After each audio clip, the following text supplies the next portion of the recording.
Bogeyman. We're adults now. My closet is barricaded. Welcome to Bag and Boarded. I'm Tabitha, and this is my husband, Michael. Hello. And this week we are talking about capturing childhood imagination. The book that we're going to be reviewing is The Stuff of Legend. Stuff of Legend is a Third World Studios publication, and it's set in England during World War II, and it's basically the closest analogy I can say. It's Saving Private Ryan meets Toy Story. So basically, it's a story about toys searching for their boy. Yes. Right? Okay. Yeah. I mean, you have all these little tropes of characters and go off They're on a mission. to fight the good fight. Because as the main villain, you'll find very early on in the book, I think like page 3. Yeah, like the second or third panel. Is the Boogeyman takes the child straight from his bed and drags him into the closet. Now this story has many twists and turns to where where you think happened didn't really happen. And it has fantastic artwork. Well, I won't touch on it too much, but it's not really an in-color comic. It's not black and it's not white and it's not full color, but it's definitely it's through a filter. And it has two styles of drawings, which are very gorgeous. You have the actual toy drawings, because your main characters for the most part here are toys. And you have flashbacks and present tense scenes. And the flashbacks are in the child's room. They look like toys. Like, some of them won't even have faces. Right. They look like toys that are well played with. Very well played with. So, like, these aren't just toys that are collector's items. Yes. These are your typical, childhood toys on the floor, toys on the bookcases, toys in the bed. They're toys in the toy chest. Yes. So they're loved. They're well played with. When they get transported to what is called the dark, which is basically the bottom of the closet. Yeah. They become very different characters. There's a soldier character who looks very much like a World War I soldier. It goes by Colonel, right? Yeah, Colonel. Colonel. A stuffed bear that all of a sudden looks like a vicious killer bear. Max is really cool, his back and forth designs. The other toys that go on to this adventure are the Jester, who is a jack-in-the-box, whose appearance inside and outside of the continuity is completely different. He goes from like a boxless Jack. I don't know if you caught that, but he doesn't have a box to come out of anymore. Right. He's just the the Jester head on a spring. But in the dark, he's got fully functioning, and he likes his hatchets. This is where it's a trip. You have Harmony, who is kind of like an angel ballerina type figure. You have Princess, who is basically just an Indian princess from a cowboy and Indian set. And some of these can be kind of stereotypical, but I think, and maybe have some slight racial undertones, but I think it kind of fits for toys of the time period. Yeah, because like today we would say Native American or Indigenous people. But I'm trying to think, and I think in the book it's referred to as Cowboy Indian.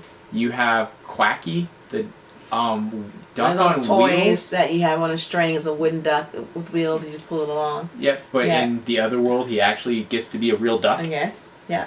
So they have a transformation when they enter into this kind of because you call it another world. I guess. I think that'd be closest to accurate. Yeah. And then the final major toy is honestly one that I never consider as a toy, but he goes along, and that's Percival the piggy bank. Oh, Percival. The piggy bank. Yeah. I believe I'm pronouncing his name right.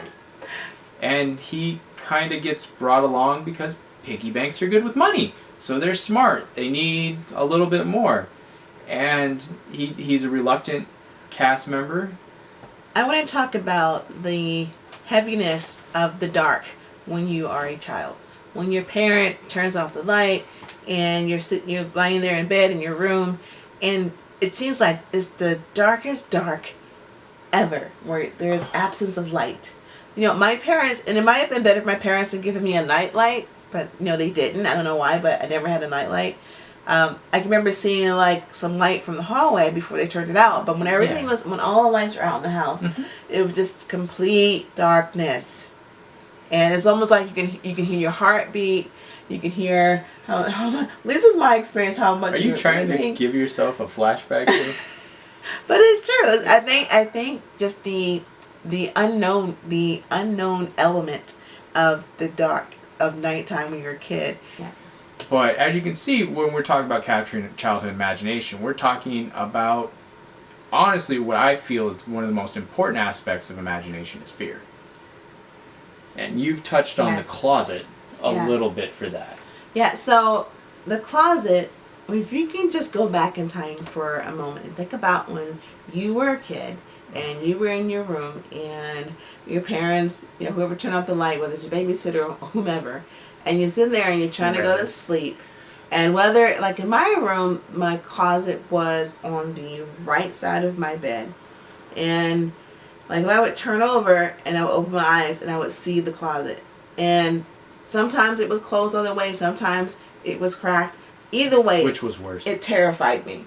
And so, like, especially if you have a really bad dream, and you think about when the house is really quiet and you hear everything. Right? Could be your parents walking around, or just the house settling, or all these noises that we understand what they are when we're older. But when we're children, we have no idea where those noises are coming from. We just know that they're noises, they're loud, and they're kind of freaky. Yeah. And very eerie and scary. Just the kind of the sweetness, but yet also the ridiculousness of thinking that my blanket had the power to protect me from all things of malcontent. Okay, we grew up on two opposite sides of the country. Yeah. Like, who taught you the power of the blanket? I don't even remember.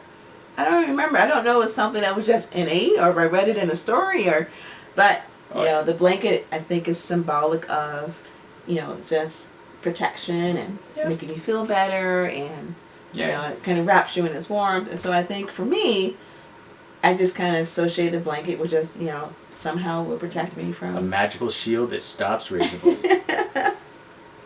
So another thing about this story, it reminded me of my favorite stuffed animal, which was a teddy bear.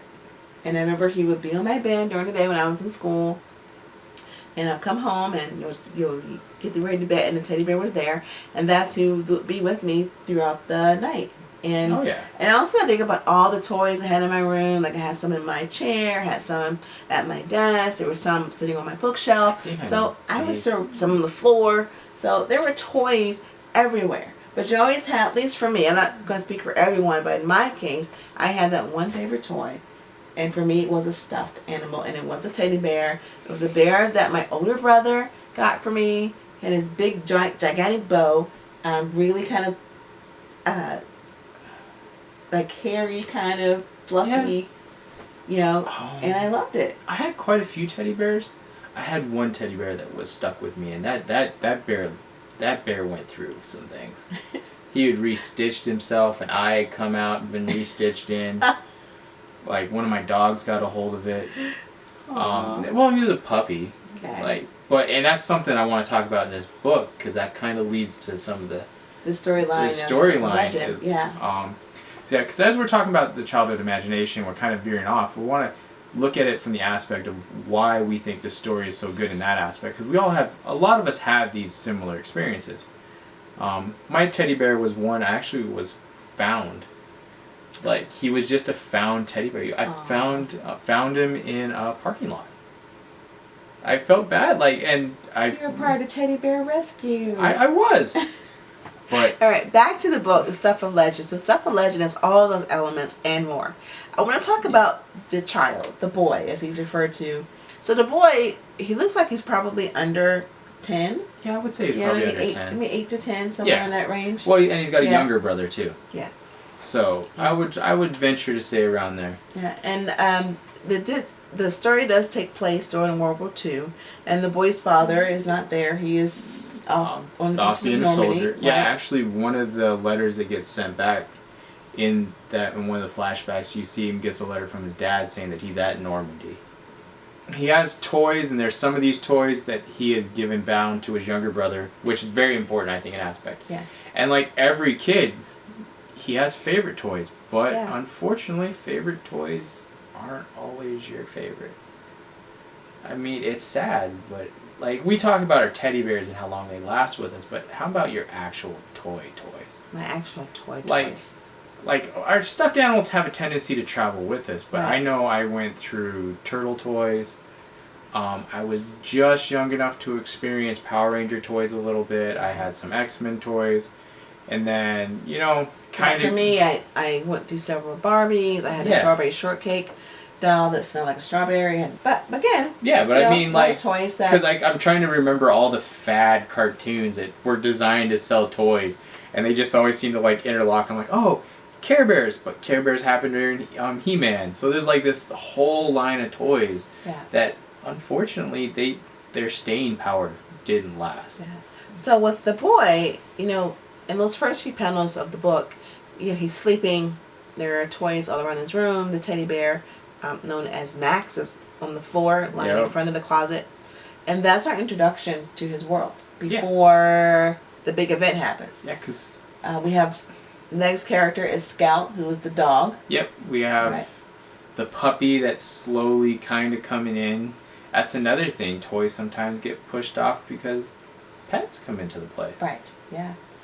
So just in those few panels, you can see where the boy is not a baby, but just like all of us, we go through phases of the things that we like to play with as a child, and you have your toys that you had when you were younger. They get stuffed in a toy chest somewhere, which in that panel you'll see a bunch of toys in the toy chest that he probably doesn't play with as much. They're still there, but he may not be ready to give them to his younger brother because he has some type of value connected to them, but they're not on the top shelf. Let's just put it that way. They're not the go-to toy anymore, which is sad. Yeah, but it happens. It does. It happens to everyone. And that's honestly one of the recurring things, because we talk about Scout, and he's starting to get a puppy, so he's starting to learn that responsibility, so he has to spend more time with the dog. Right. But that's one of the key elements of this book, and this is where I kind of describe it, outside of them being toys and Toy Story, is that like some of the initial responses in Toy Story is that some toys like quit getting played with. Right. And when I think about it now as an adult, it makes me a little bit sad because there's some toys that I don't even remember having. I know. But I know I remember I had a lot of stuff, and there were some, when your parents buy you something new and you're all over it, but eventually it gets replaced by something else. That's I just made out all the little toys I had, like all the figurines, all the dolls that my parents got me, and you just kind of move on. You're teenager, you become a teenager, or even pre-adolescent, and your priorities shift. Yeah, but that's all part of growing up. But one of the aspects for these toys that I really loved is that they are feeling sentient beings. Like they try to rally the troops. How many toys are willing to go save the boy? And there's this moment where these other toys are like, well, we're mainly played with the younger brother now.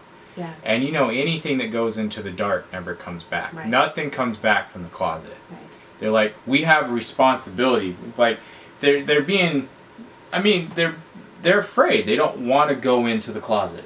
Like I thought the aspect of the imagination that the toys themselves were very much afraid to go into the closet. Yeah, and I think too there were some that were more loyal to him than the other ones. Oh, definitely. Because like they said, they had moved on. They become the younger brother's toys. Yeah, they had disconnected from him. Mm-hmm. Yeah, he wasn't their boy anymore. I found that fascinating. Like this idea, like you can call them like scared, which they probably were. All the other characters, the teddy bear straight up admits, because I want to say it was Gesture that was asking him like what was it like to fight the boogeyman, because the teddy bear first tried to fight the boogeyman off when he goes to take the kid in the beginning, and Max is like, terrifying, I didn't stand a chance, like he blew through me, and like he's openly afraid.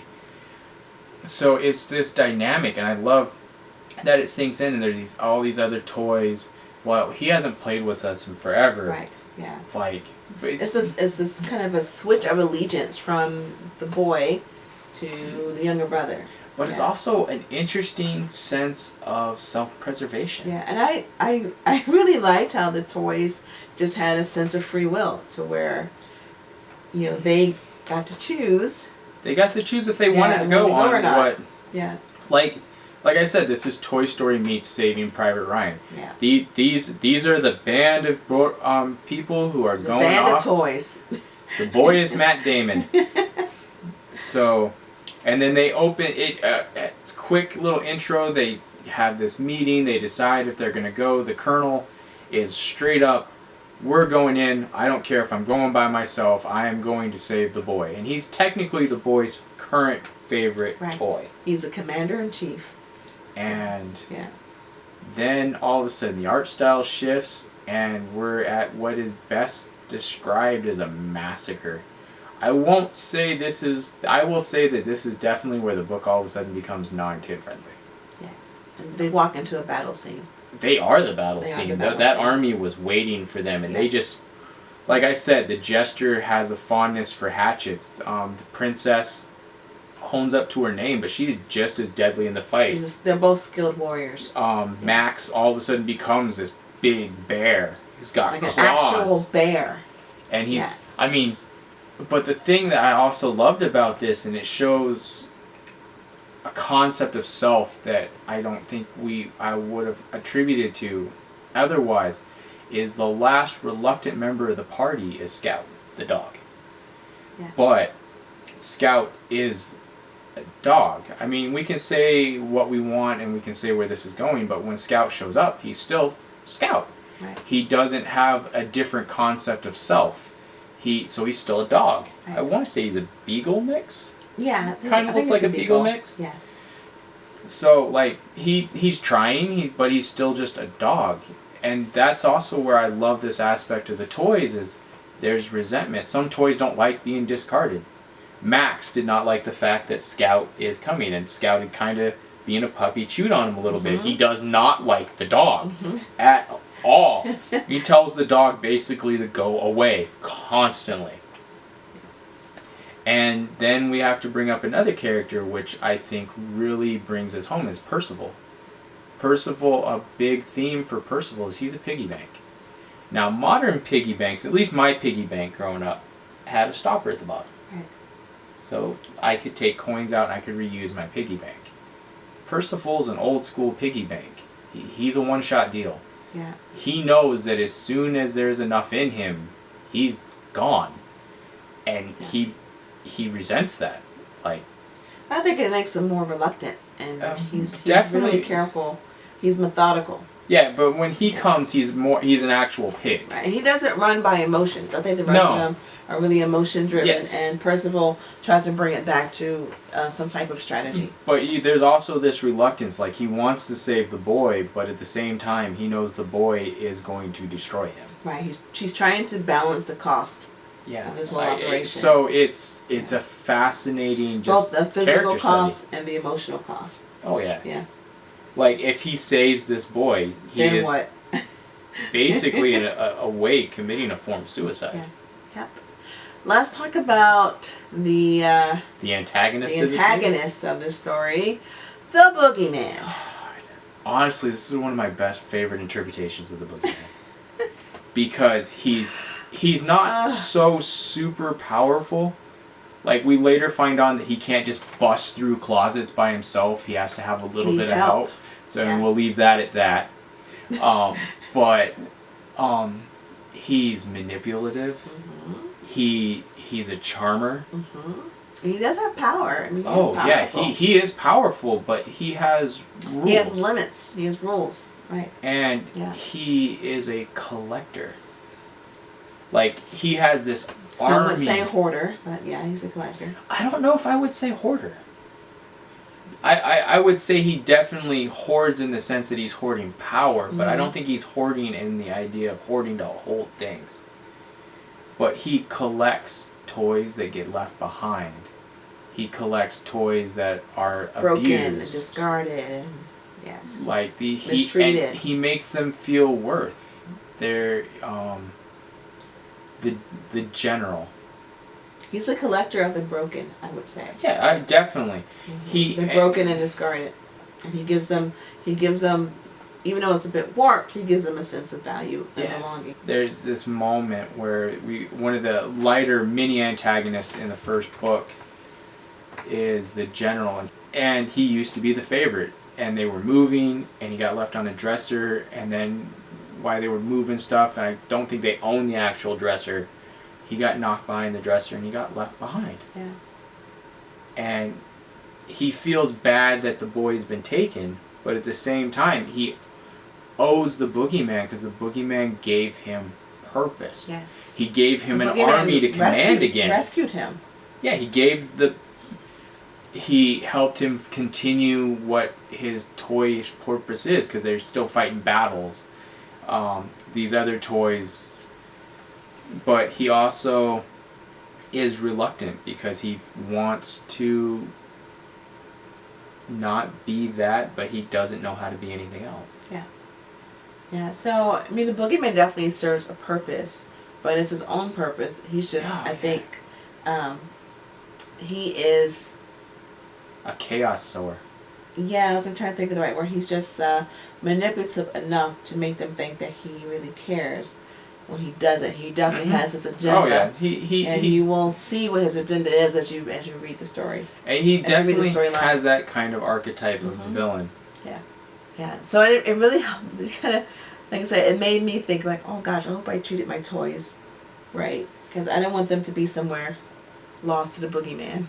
So the Stuff of Legend definitely taps into childhood imagination, you know, all from your favorite toys, the toys that you forgot about, and it gives the toys that we didn't think about, it really gave them a voice. I really enjoyed the book. I enjoyed reading it. I'm enjoying it as it comes out. Like I said, it is a slow release schedule. And it definitely takes you back to, you know, those moments of wondering what was hiding in your room or under the bed, and why we would ask, can you look at my bed for monsters? And can you shut the closet door all the way? Can you leave a light on? Yeah, it just it took me back to those moments of just that pure childhood fear compacted with childhood imagination. So if you want to leave a comment below talking about your favorite teddy bear, your favorite toy, if you agree with us that the power of the blanket is just something every kid magically has, we would love to hear it. And if you're feeling especially daring, I would like to hear what you thought was in your closet. But outside of that, as I said, this has been Bag and Boarded. If you hit like, subscribe, ring the notification bell, and we'll see you next time. See you next time. Bye.